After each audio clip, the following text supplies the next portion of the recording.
तर नमस्कार लाडक्या बहिणींनो, लाडकी बहीण योजनेसंदर्भात एक महत्त्वाची अपडेट आहे आणि आपल्या लाडक्या बहिणींसाठी खूप आनंदाची सुद्धा देखील बातमी आहे.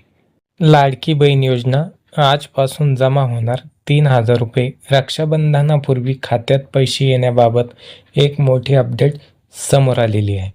लाडक्या बहिणींसाठी ही खूप आनंदाची सुद्धा देखील बातमी होऊ शकणार आहेत. लाडकी बहीण योजनेच्या लाभार्थी महिलांना जुलै आणि ऑगस्टचे मिळून 3,000 रुपये मिळण्याची शक्यता आहे. 15 ऑगस्टच्या पेमेंटबाबत अधिकृत घोषणा झालेली नसून 20 ऑगस्टपर्यंत हप्ता मिळण्याची शक्यता लाडक्या बहिणींना आहे.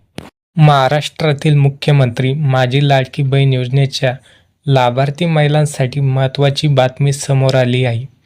रक्षाबंधन आणि स्वातंत्र्य दिनाच्या पार्श्वभूमीवर जुलै आणि ऑगस्ट महिन्याचे पैसे एकाच वेळी देण्याच्या सरकारकडून विचार सुरू असल्याची माहिती समोर येत आहे.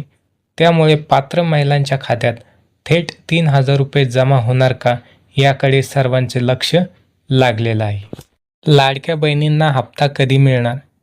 सध्या लाडकी बहीण योजनेचा जुलै महिन्याचा हप्ता अनेक लाभार्थी महिलांना मिळालेला नाही. ऑगस्ट महिन्याचाही काही दिवस उलटून गेले आहे.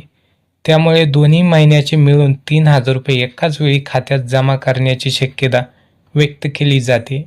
महिला व बालविकास विभागातल्या एका वरिष्ठ अधिकाऱ्याने याबद्दल माहिती दिल्याचे वृत्त आहे.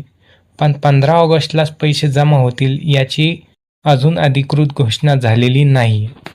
काही अहवालांमध्ये नमूद केल्यानुसार 20 ऑगस्टपर्यंत लाडकी बहीण योजनेचा हप्ता जमा होण्याची शक्यता व्यक्त करण्यात आलेली आहे. त्यामुळे लाभार्थी महिलांना सरकारच्या अधिकृत घोषणेची वाट पाहावी लागणार आहे.